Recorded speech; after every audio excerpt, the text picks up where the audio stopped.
Don't we love to see Hollywood exes co-parenting like pros? We love to see it.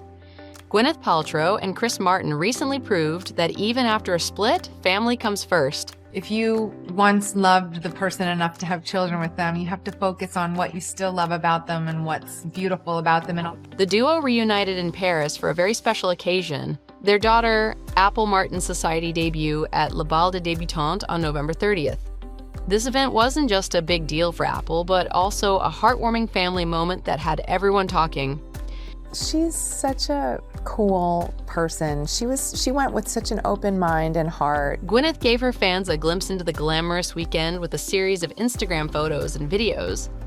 She started with a calm shot from her flight, hinting at the special weekend ahead. Then came a cute mirror selfie with Apple, who wowed in a custom Valentino gown.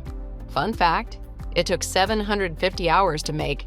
Gwyneth kept it simple and chic in a black dress with a gold belt. There were more family moments too. One of Chris Martin and their son Moses chilling on a bench, and another of Gwyneth with Moses and her mom, Blythe Danner, in a bright room. What nice family moments to remember. How's the family? How's everyone doing? Thank you. Everybody's great. They abandoned me. They all went to college. And believe me, Apple's debut was truly one for the history books. Not only is Le Bal known for introducing young women into high society, past attendees include Lily Collins and Margaret Qualley, but Apple became the first debutante ever to wear a custom Michelle gown. A proud moment for the Martin Paltrow clan for sure. This sweet family moment is a reminder of just how well Gwyneth and Chris have nailed co-parenting. Since their conscious uncoupling back in 2014, they've stayed on great terms, all for the sake of their kids. Gwyneth has been open about how much she admires Chris's parenting style, and it's clear why. Even though we're not in a romantic relationship, we're a true family, and we like to do things to reinforce that we're a family for the children and for each other. And he's like my brother. I'm very close to him. Last year, she shared with People that Chris has this sweet, childlike spirit that makes him such a fun and adventurous dad. She gave us a glimpse of his spontaneous side, saying, he'll be like, let's jump in the ocean, even if it's 58 degrees, or let's check out this quirky guitar store. It's not just about the adventures, though. It's the energy he brings to everything. Gwyneth even described it as him sprinkling fairy dust whenever he's around. You know, we're really good friends. I really like him. He's great, and he's a great dad. Sure, Chris is on the road a lot with his music, but when he's home, he makes it count. His real sweetness, as Gwyneth calls it, shines through in how he connects with their kids. It's not just about being there, it's about bringing a little magic to everyday moments. And that's a parenting win we can all applaud. As for their love lives, Chris is happily engaged to Dakota Johnson, while Gwyneth has been married to Brad Falchuk since 2018. My spouse gives the best advice. He does, he really does. Fun fact, Gwyneth and Brad lived separately for the first year of their marriage to ease their teenage kids into the transition. We each have 2 teenage children whom we love very much, but we were just trying to be mindful and give them a little space and not move too quickly. And even now, Brad still spends a few nights a week at his own place. Gwyneth says it works for them and that all her married friends actually envy their arrangement. Now it seems like Gwyneth and Chris have truly mastered co-parenting. But it begs the question, why didn't their relationship work out? Let's dive into that. When Gwyneth Paltrow announced her divorce from Chris Martin on her blog Goop, it literally crashed with all the responses. And for good reason, the couple was together for 11 years, and that is a long relationship while dealing with the stresses of Hollywood. The weirdest part about this couple's divorce came after they split, though. Paltrow even said her ex-husband is like her brother now. We like to do things to reinforce that we're a family for the children and for each other. And the couple's meeting was full of rumors before they had even met. That's right, they hadn't even met yet, and the public was obsessed with the idea of them together. Paltrow said, "It's funny because people had started writing that we were going out and we had never even met." When the couple did finally meet, it was in 2002 at one of Chris's Coldplay concerts.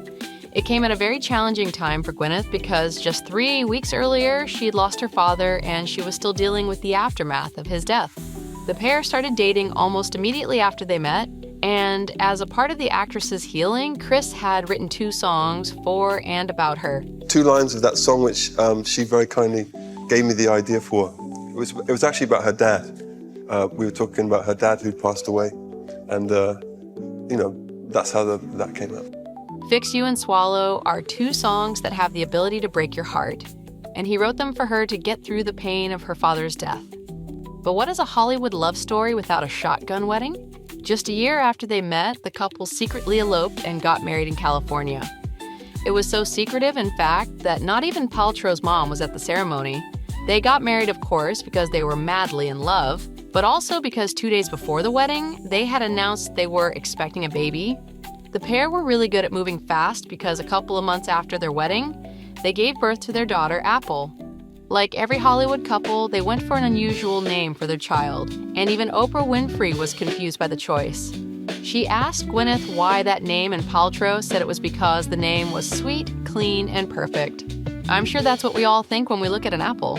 2 years later, the couple welcomed their son, Moses, and he was named after a song Chris wrote for Gwyneth before their wedding.